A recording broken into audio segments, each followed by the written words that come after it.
நேயர்களே வணக்கம். இது கொங்கு சமுதாய வானொலி பண்பலை 90.4 அலைவரிசை கொங்கு பொறியியற் கல்லூரி வளாகத்திலிருந்து ஒளிபரப்பாகி வருகிறது. நேயர்களே, நமது கொங்கு சமுதாய வானொலி 90.4 அலைவரிசையில் இது ஆண்டோர்களுக்கான ஒரு விழிப்புணர்வு நிறைந்த சிறப்பு நிகழ்ச்சி. அனுபவங்களாலும் வயதாலும் பக்குவப்பட்ட ஆண்டோர்களின் சிறப்பு தகவல் நிறைந்த விழிப்புணர்வு நிகழ்ச்சி. இந்திய அரசாங்கத்தின் அறிவியல் மற்றும் தொழில்நுட்பத்துறை என்னும் டிபார்ட்மெண்ட் ஆஃப் சயின்ஸ் அண்ட் டெக்னாலஜியால் நிறுவப்பட்ட விக்ஞான் பிரசாத் என்னும் துறை மற்றும் அழகப்பா பல்கலைக்கழகம் இணைந்து வழங்கும் 60 வயதுக்கும் மேற்பட்ட ஆண்டோர்களை உள்இணைக்கும் புதுமையான சமுதாய வானொலி நிகழ்ச்சி அனுபவங்களாலும் வயதாலும் பக்குவப்பட்ட ஆண்டோர்களின் சிறப்பு தகவல் நிறைந்த விழிப்புணர்வு நிகழ்ச்சி.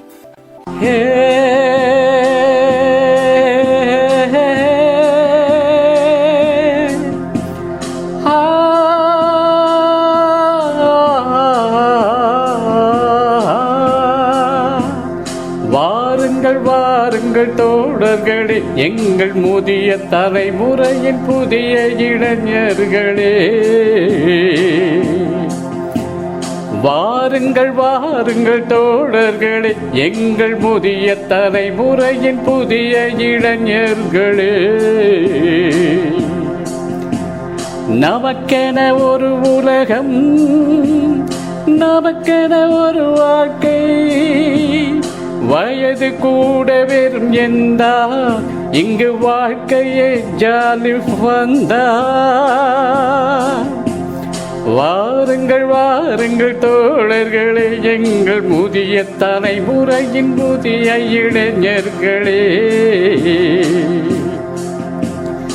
25 செய்தோம் புரட்சி, 65 எதற்கு அயற்சி.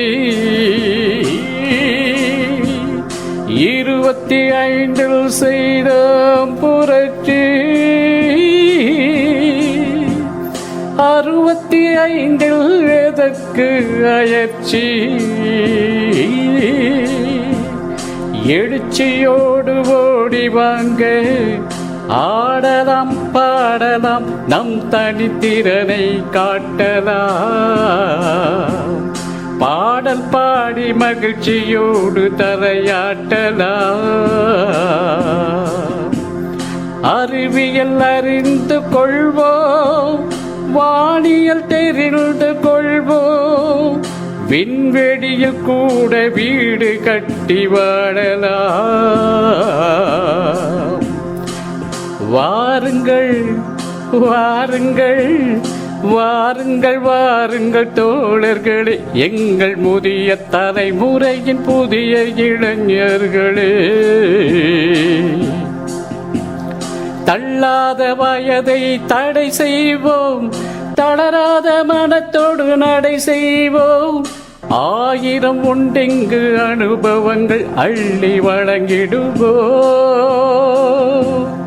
வாருங்கள் கடமைகளை முடித்த கையோடு உங்கள் கனவுகளை சுமந்து இங்கு வாருங்கள்.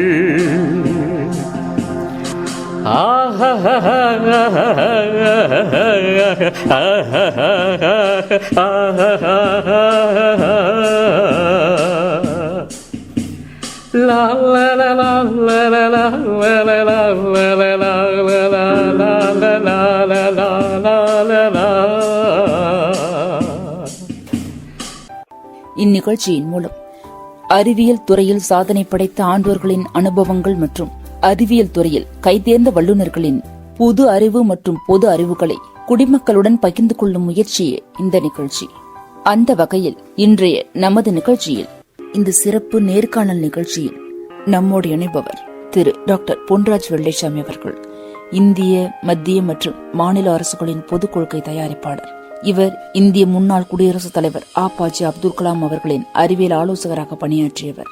அப்துல் கலாமுடன் இணைந்து மாற்றத்திற்கான விஞ்ஞானம் என்ற புத்தகத்தை 2014 எழுதியுள்ளார். இந்த நேர்காணல் நிகழ்ச்சியில் சயின்டிஸ்ட் திரு பொன்ராஜ் அவர்களோடு நேர்காணல் காண்பவர்கள் பெருந்துறை பேரூராட்சி முன்னாள் தலைவர் திரு கே பல்லவி பரமசிவன் அவர்கள், பெருந்துறை பேரூராட்சி முன்னாள் தலைவர், ரெட் கிராஸ் தங்க தலைவர், பெருந்துறை நுகர்வோர் பாதுகாப்பு குழு தலைவர், பெருந்துறை கல்வி அறக்கட்டளை தலைவர் மற்றும் கொங்கு சமுதாய வானொலியின் அறிவிப்பாளர் திருமதி கவிதா சிவகுமார். சரி நேயர்களே, இப்போது நிகழ்ச்சியை கேட்போம்.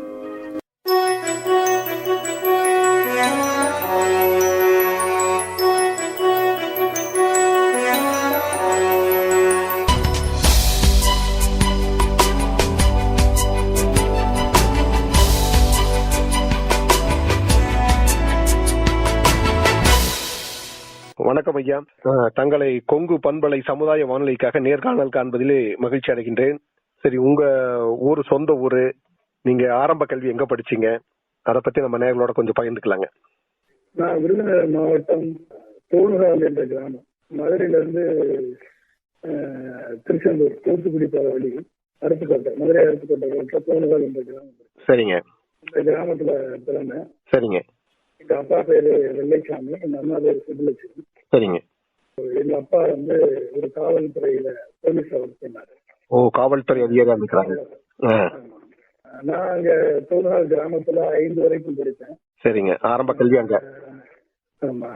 அடுத்து 6ஆம் வகுப்புல இருந்து விருதுநகர் அல்லம்பட்டியில் இருக்கக்கூடிய தேவகர் மனித பள்ளியில் படிச்சதுனால அப்புறமேலே நான் அங்க இருந்து சுப்பையநாடர் கவர்மெண்ட் ஸ்கூல்ல இருந்து அங்க படிச்சேன்.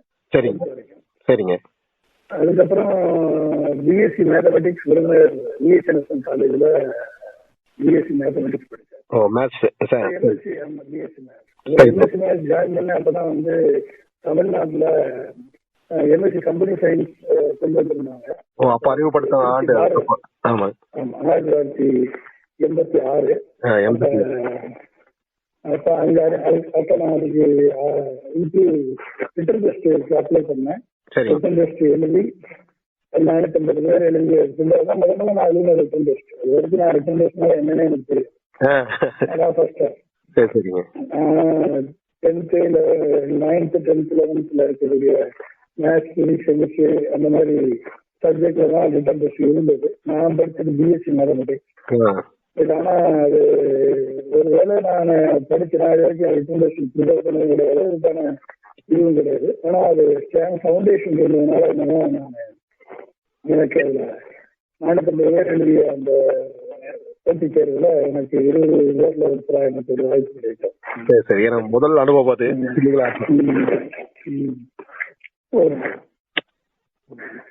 அப்புறம் இவரு அப்துல் கலாம் ஐயாவோட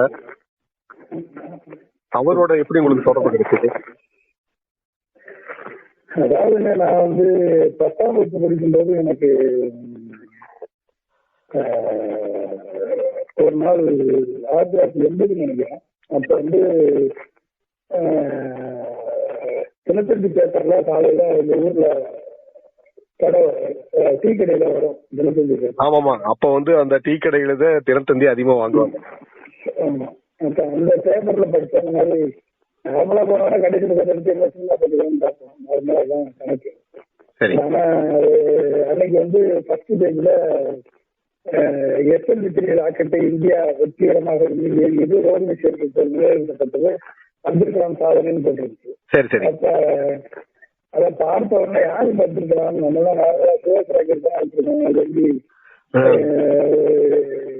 இந்த மாதிரி ராக்கெட்டு அப்படின்னு படிச்சு போவாங்க. ஒரு ராமேஸ்வரத்துக்கு போட்டிருக்கேன். ராமேஸ்வரம் வந்து எனக்கு அப்பெல்லாம் நாங்கெல்லாம் ஒரே மாவட்டம். நம்ம நெய்பர் பக்கத்துல உரிமை நம்மளுக்கு வந்திருக்கு. விருதுநகர், ராமநாதபுரம், சிவகங்கை 3 சேர்ந்து ஒரே மாவட்டம். அன்றைய காலகட்டத்தில் அப்படித்தான் இருந்துச்சு. எங்க மாவட்டம்னா எங்களுக்கு ஒரு 6 அதை படிச்சு பாக்குறப்ப ஒரு அப்துல் கலாம் அது ராமேஸ்வரத்துல பிறந்தவரும் போட்டிருந்தாங்க. அப்ப எனக்கு ரொம்ப ஆர்வம். எனக்கு உடனே நானும் நம்மளும் ஒரு அப்துல் கலாம் மாதிரி ஆகணும், சயின்டிஸ்ட் ஆகணும், விஞ்ஞானி ஆகணும் என்ன எனக்கு மனசுல வந்து.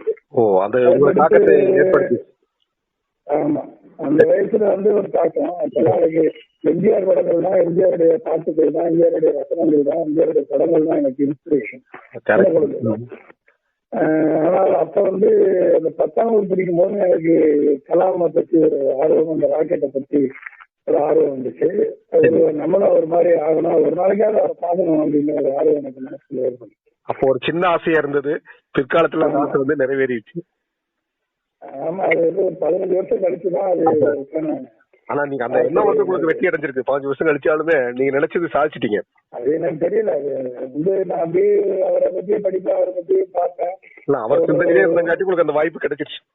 ஆமா ஆமா ஆமா, அது வந்து இதுக்கான ஒரு வாய்ப்பு கிடைச்சது. 95ல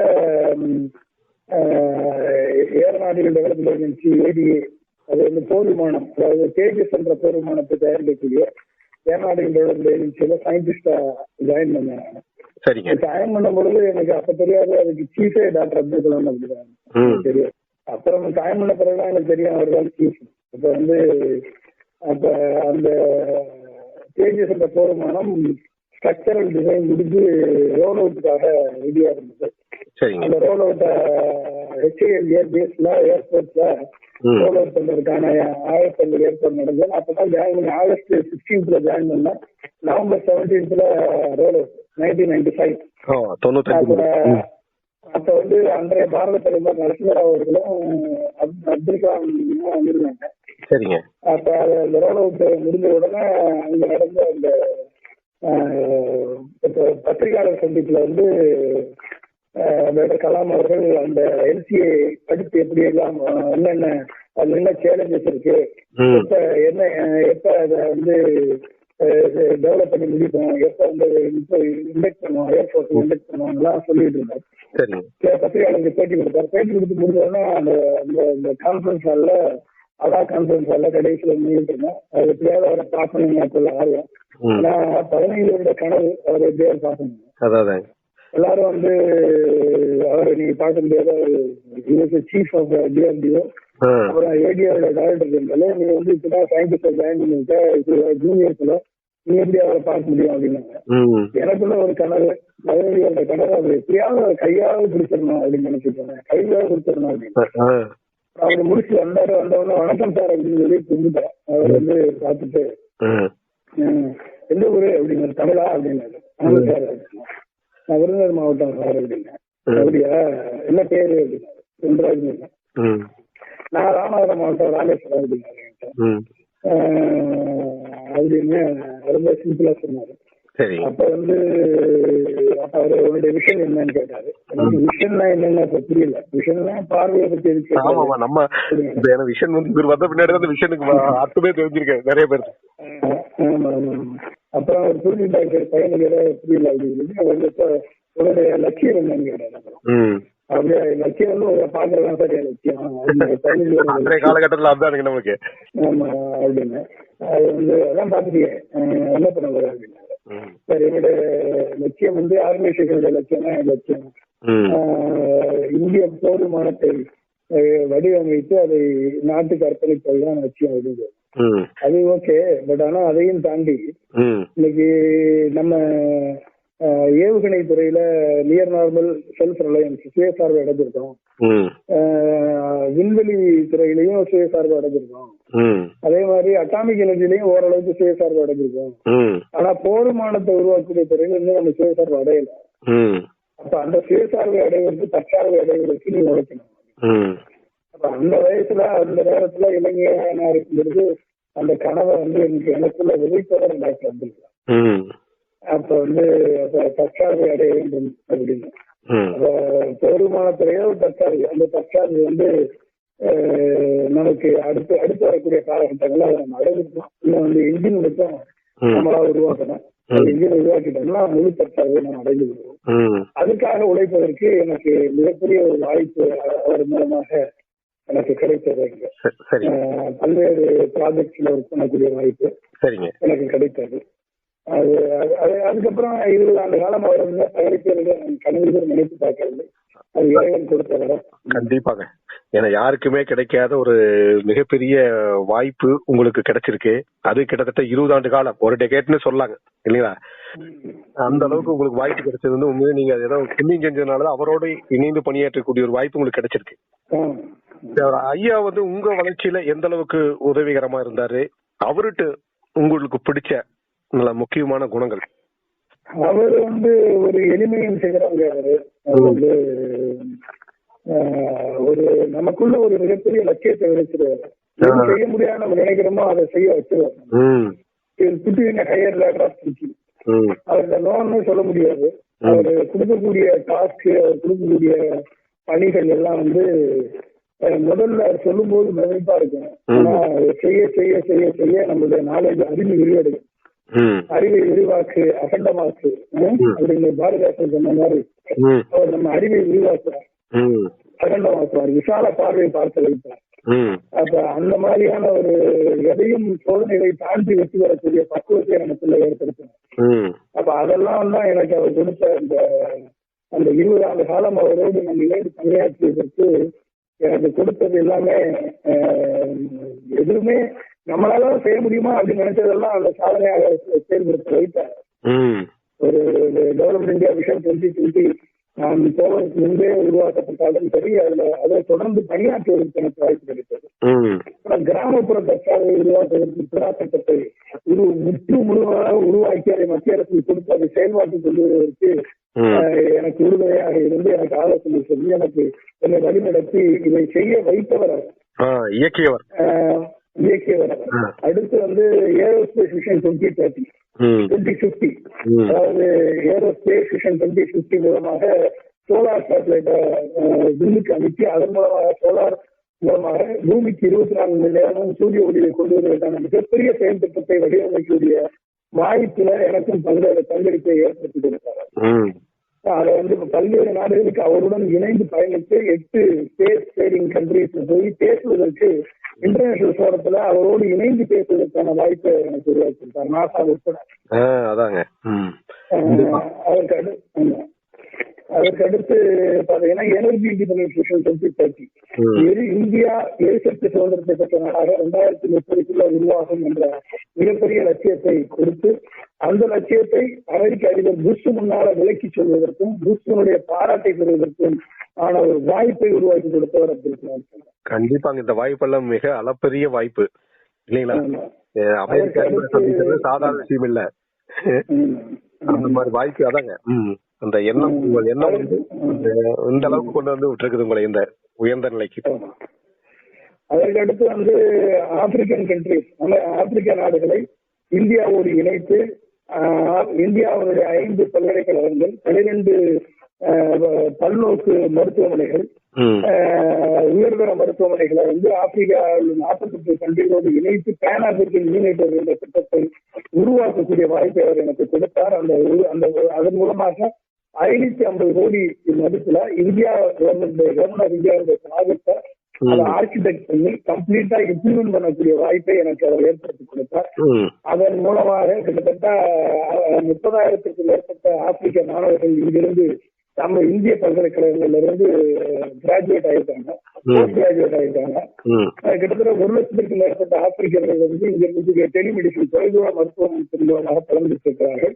கிட்டத்தட்ட 10,000க்கும் மேற்பட்ட டாக்டர்கள் இங்கிருந்து அவர்கள் மேற்படிப்பை கற்றிருக்கிறார்கள்.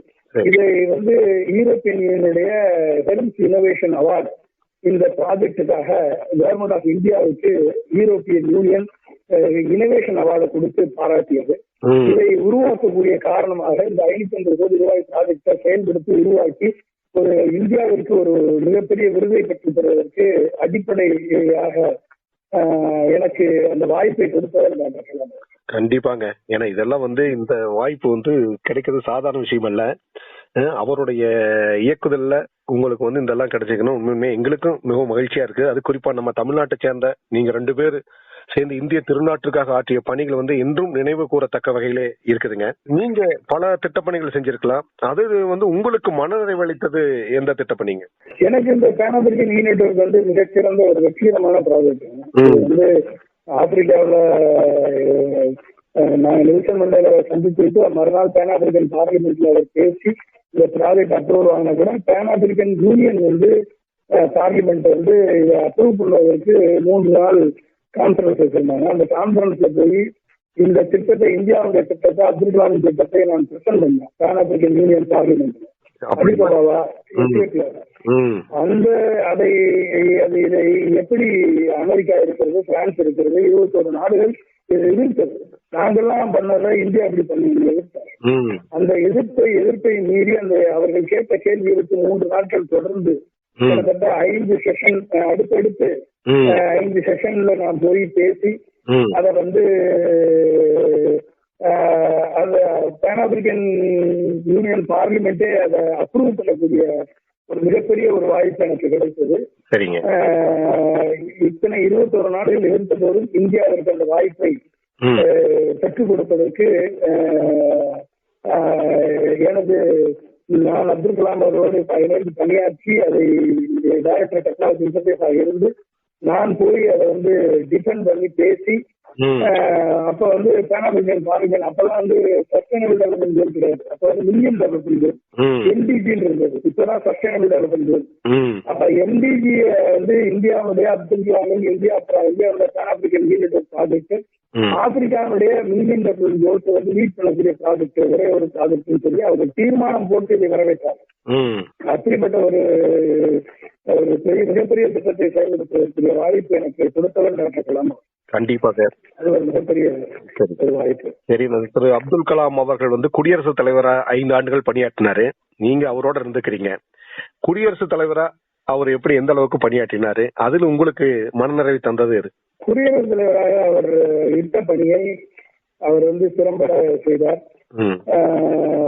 எந்த ஒரு ஃபைலும் அங்க தேங்காது. ம். பல்வேறு காலகட்டங்கள்ல ஆபீஸ் ஆஃப் நான் ப்ராஃபிட்ல இருந்து ம். பல்வேறு கான்ட்ரோவர்சியான சப்ஜெக்ட் கூட அவரது எண்ணங்களையும் அவர் கனவுகளையும் அவர் சொன்ன விஷயங்களை செயல்படுத்தக்கூடிய வாய்ப்பை பிரசிடென்ட்டுக்கு வந்து ஒரு ஓட்டம் அனுப்பியாச்சுன்னா அவர் ஏதாவது திருப்பி அனுப்பினார்னா திருப்பி ஒரு ஓட்டம்னா திருப்பி அனுப்பி அவங்க பார்லிமெண்ட் வந்து அதை ஏற்றுக்கொள்ளாமல் திருப்பி அனுப்பினா கழிச்சு போறோம். அப்படிப்பட்ட சூழல்ல கூட பார்லிமெண்ட் இவர் சொன்ன திருத்தங்களை ஏற்றுக்கொண்டு ஆபீஸ் ஆஃப் நான் ப்ராஃபிட் பில்ல வந்து மாற்றம் செய்து அதை ஜாயின்ட் பார்லிமெண்ட் கமிட்டிக்கு அனுப்பக்கூடிய வரையில அவரது செயல்பாடுகள் இருந்தது. அவரது செயல்பாடுகள் பிரசிடென்டினுடைய பதவியை, ஜனாதிபதி குடியரசுத் தலைவர் பதவியை, அவர் இந்தியாவை வளர்ந்த நாடாக ஆக்க வேண்டும் என்ற கொள்கை லட்சியங்களை பாராளுமன்றத்திலும் சட்டமன்றங்களிலும் விதைப்பதற்கு பயன்படுத்தினார். மாணவர்களிடம் கொண்டு செல்ல பயன்படுத்தினார். அதை அமைச்சர்களிடம், அதிகாரிகளிடம், அரசியல்வாதிகளிடம், முதலமைச்சர்களிடம் கொண்டு சென்று அதை விதைப்பதற்கு அவர் பயன்படுத்தினார். அப்ப அவரது செரிமோனியல் டியூட்டியை தாண்டி அதை பயன்படுத்தினார். அது மட்டுமல்ல, அந்த இதுவரைக்கும் ராஷ்டிரபதி இருக்கக்கூடிய பேங்க்வெட் ஹால், விருந்தினர் சிரிப்பு மண்டபத்துல பிரசிடென்ட் வெளிநாட்டினுடைய ஜனாதிபதிகள் பிரதமர்களுக்கு தான் ராஜ விருது கொடுத்திருந்து அந்த ராஜ விருதை மாற்றி நானோ சயின்ஸ் அண்ட் டெக்னாலஜி மிஷன் எங்களை எல்லாம் உருவாக்கி 40 நாட்கள் நாங்கள் அதை நுழைத்து 1500 கோடிக்கு ஒரு முதல் கட்ட திட்டத்தை, phase 1 திட்டத்தை உருவாக்கி அந்த திட்டத்தை செயல்படுத்துவதற்கு அதை உருவாக்கிய அத்தனை விஞ்ஞானிகளுக்கும் இந்த ராஜ விருதை கொடுத்து அந்த திட்டத்திற்கான முதல் நிதியை பெற்றுக் கொடுத்தார். 500 கோடியை பெற்றுக் கொடுத்தார். அப்புறம் தொடர்ந்து 1500 கோடியை பெற்றுக் கொடுத்தார். இந்தியாவில் இன்னைக்கு நானோ சயின்ஸ் அண்ட் டெக்னாலஜியுடைய ரிசர்ச் அண்ட் டெவலப்மெண்ட்டுக்கு முதல் விதை விதைப்பவர் டாக்டர் கலாம்.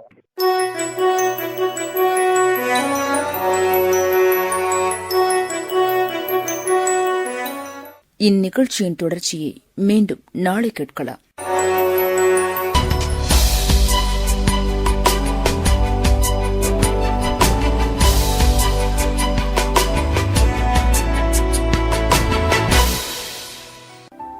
நேர்களை நமது கொங்கு சமுதாய வானொலி பண்பலை 90.4 அலைவரிசையில் நீங்கள் இதுவரை கேட்டுக்கொண்டிருந்த நிகழ்ச்சி ஒரு சிறப்பு விழிப்புணர்வு நிகழ்ச்சி. கொங்கு சமுதாய வானொலி 90.4 ஆண்டோர்களுக்கான ஆண்டோர்களின் சிறப்பு நிகழ்ச்சி அனுபவம்.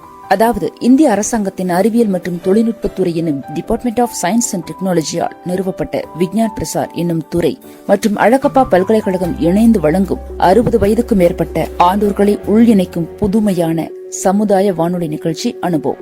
இந்நிகழ்ச்சியின் மூலம் அறிவியல் துறையில் சாதனை படைத்த ஆண்டோர்களின் அனுபவங்கள் மற்றும் அறிவியல் துறையில் கைதேர்ந்த வல்லுநர்களின் புதிய தொழில்நுட்ப அறிவு மற்றும் பொது அறிவுகளை மூத்த குடிமக்களுடன் பகிர்ந்து கொள்ளும் முயற்சியே இந்த நிகழ்ச்சி ஆக்கம், ஊக்கம் மற்றும் வழிகாட்டல் டாக்டர் ஆர் ஸ்ரீதர்.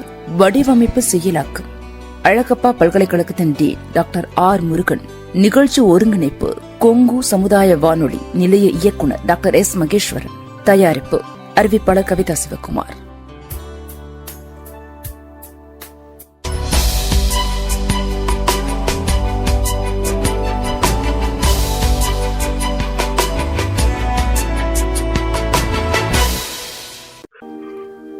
நேயர்களே, இந்த சிறப்பு நேர்காணல் நிகழ்ச்சியில் நமக்காக தகவல்களை பகிர்ந்து கொண்டார் திரு டாக்டர் பொன்ராஜ் வெள்ளைச்சாமி அவர்கள். இந்திய மத்திய மற்றும் மாநில அரசுகளின் பொது கொள்கை தயாரிப்பாளர், முன்னாள் குடியரசுத் தலைவர் ஆபாஜி அப்துல் கலாமின் அறிவியல் ஆலோசகர், அப்துல் கலாமுடன் இணைந்து மாற்றத்திற்கான விஞ்ஞானம் என்ற புத்தகத்தை எழுதியவர் திரு டாக்டர் பொன்ராஜ் வெள்ளைச்சாமி அவர்கள். நேர்காணல் மூலமாக உடன் உரையாடியவர் திரு கே பல்லவி பரமசிவன் அவர்கள். பெருந்துறை பேரூராட்சி முன்னாள் தலைவர், ரெட் கிராஸ் சங்க தலைவர், பெருந்துறை நுகர்வோர் பாதுகாப்பு குழு தலைவர், பெருந்துறை கல்வி அறக்கட்டளை தலைவர் மற்றும் கொங்கு சமுதாய வானொலியின் அறிவிப்பாளர் திருமதி கவிதா சிவகுமார்.